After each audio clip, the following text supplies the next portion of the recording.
Conta uma história que um alpinista muito famoso no mundo todo estava ansioso para ser o primeiro a subir no topo de uma montanha muito alta. Então ele se preparou por meses, estudou cada centímetro do monte, aumentou a rotina de exercícios físicos para suportar o tamanho da subida. Depois de tudo preparado, o alpinista decidiu que escalaria aquela montanha sozinho. Ele não queria dividir a glória daquela conquista com ninguém. Então ele começou a subir. E mesmo depois de ter escalado quase a metade da montanha em apenas um dia, o alpinista decidiu que não montaria acampamento para descansar durante aquela noite. Ele queria ganhar tempo e por isso escolheu continuar subindo mesmo depois do pôr do sol. A noite era muito escura naquele ponto da montanha e não era possível enxergar um palmo à sua frente, pois a luz da lua não conseguia atravessar as nuvens que eram tão densas. Ao seguir por um caminho muito estreito, a pouco menos de 20 metros do topo, o alpinista pisou numa pedra falsa e caiu numa velocidade muito grande. Naqueles segundos de queda livre, sua vida inteira passou como se fosse um filme em sua cabeça.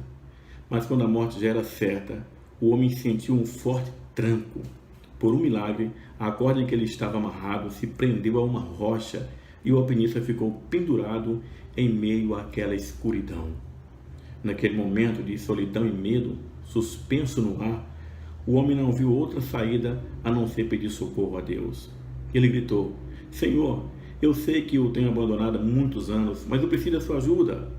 De repente, uma voz vinda do céu lhe pergunta: O que é que você quer que eu faça por você? E ele respondeu: Quero que me salve, Senhor. E Deus continuou a perguntar: Você acredita mesmo de todo o seu coração que eu posso te salvar? Ele disse: Sim, Senhor, eu acredito. Deus disse: Tá bom. Então, corte a corda que está te segurando. Depois de algum tempo de silêncio total, o alpinista ignorou a ordem de Deus e se agarrou ainda mais à corda que eu segurava. Não houve mais nenhuma resposta. No outro dia, uma equipe de resgate encontrou o alpinista morto, congelado, com as duas mãos agarradas à corda. Ele estava a apenas 1,5 metro do chão. Veja o que diz o evangelista Lucas, no capítulo 5, versículos de 1 a 6. Aconteceu que, ao apertar a multidão para ouvir a palavra de Deus, estava ele junto ao lago de Genezaré, e viu 2 barcos junto à praia do lago. Mas os pescadores, havendo desembarcado, lavavam as redes. Entrando ele em um dos barcos, que era de Simão, pediu que o afastasse um pouco mais à praia. E assentado, ensinava as multidões. Quando acabou de falar, disse a Simão: Faze-te ao largo e lançai as vossas redes para pescar. Respondeu-lhe Simão: Mestre, havendo trabalhado toda a noite, nada apanhamos, mas sob a tua palavra lançarei as redes. Isso fazendo, apanharam grandes multidões de peixes e rompiam-se-lhe as redes. Meus irmãos, veja que interessante essa história. Numa época em que a internet facilitou o processo de comunicação, nós somos bombardeados todos os dias por notícias, preces, fake news, palavras de autoajuda, concorrentes e outras coisas mais. Talvez a voz menos ouvida seja a voz de Deus.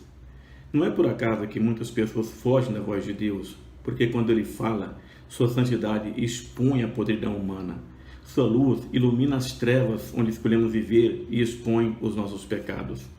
Se você fizer uma pesquisa perguntando quem tem o hábito de ler com frequência a Bíblia, você vai se assustar com a resposta. E pode fazer essa pesquisa no meio evangélico, que não será diferente. No mundo que jaz no maligno, a voz de Deus, através da sua palavra, é ofuscada pelo barulho dos prazeres humanos. No texto que nós acabamos de ler, encontramos pescadores lavando suas redes depois de uma noite frustrada de pescaria. Eles haviam lançado as redes durante toda a noite e não tinham pescado nada. E olha que eles eram pescadores profissionais. Conheciam os segredos da pesca e o local bom para a pescaria. Mas essa noite, nada. Mas de repente, algo extraordinário acontece. Jesus aparece e se assenta num dos barcos para ensinar, e depois de ensinar as multidões, ele fala algo no mínimo estranho para Simão Pedro. Ele diz: Leve o barco para um lugar mais fundo e lance as redes para pescar. A resposta de Pedro também é surpreendente. Senhor, já tentamos a noite inteira e não pescamos nada, mas, sob a tua palavra, lançarei as redes. Não preciso nem dizer que as redes chegaram a se rasgar de tanto de peixe que eles pescaram. Qual foi o diferencial daquela pescaria? A palavra de Jesus. O que nós mais precisamos hoje é de ouvir a voz do Senhor. Ouvimos vozes de amigos, professores, presidente, governador, ministro, outros políticos, pessoas famosas, médicos. E essas vozes acabam por nortear as nossas vidas, quando, na verdade, a voz que deve nortear a minha e a sua vida é a voz de Deus. Por vezes, somos como o alpinista da nossa história. Clamamos pela ajuda divina, mas nos recusamos a obedecer o seu mandado. Por vezes, como alpinista, morremos agarrados na corda da nossa incredulidade por nos recusar a crer no que o Senhor diz. Simão Pedro nos ensina que o impossível cai por terra diante da palavra de Jesus. A pescaria frustrada se transformou em abundância de peixes, numa simples obediência à ordem de Jesus. Olhe para dentro da sua casa e responda para você mesmo. Quem tem falado mais alto e com mais frequência em seu lar? A Bíblia ou a TV? A Bíblia ou as redes sociais? Talvez seja por ouvir tão pouco a voz do Senhor que não reconhecemos mais quando Ele fala. Certamente, por ser uma voz estranha, é que as mensagens bíblicas são tão cansativas e entediantes para muitas pessoas. Precisamos soltar as cordas da incredulidade, do pessimismo, da indiferença e ouvir a voz do Senhor. Ele tem palavras de conforto em tempos difíceis. Veja que em tempos de cansaço e opressão, Jesus diz: venha a mim todos que estão cansados e sobrecarregados, e eu darei descanso às vossas almas. Tomem sobre vós meu jugo e aprendam de mim, porque sou manso e humilde de coração, e vocês encontrarão descanso para as suas almas. Mateus 11, 28 e 29.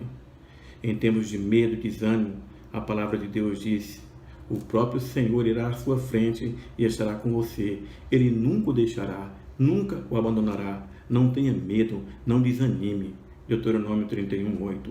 Em tempo de guerra e ansiedade, Jesus diz: deixo-vos a paz, a minha paz eu vos dou. Não vos la dou como o mundo a dar. Não se perturbe seu coração. Não tenham medo. João 14, 27. Eu encerro as minhas palavras com as palavras do apóstolo Paulo. Que o Deus da esperança os enche de toda alegria e paz, por sua confiança nele, para que vocês transbordem de esperança pelo poder do Espírito Santo. Romanos 15, 13. Que Deus nos abençoe.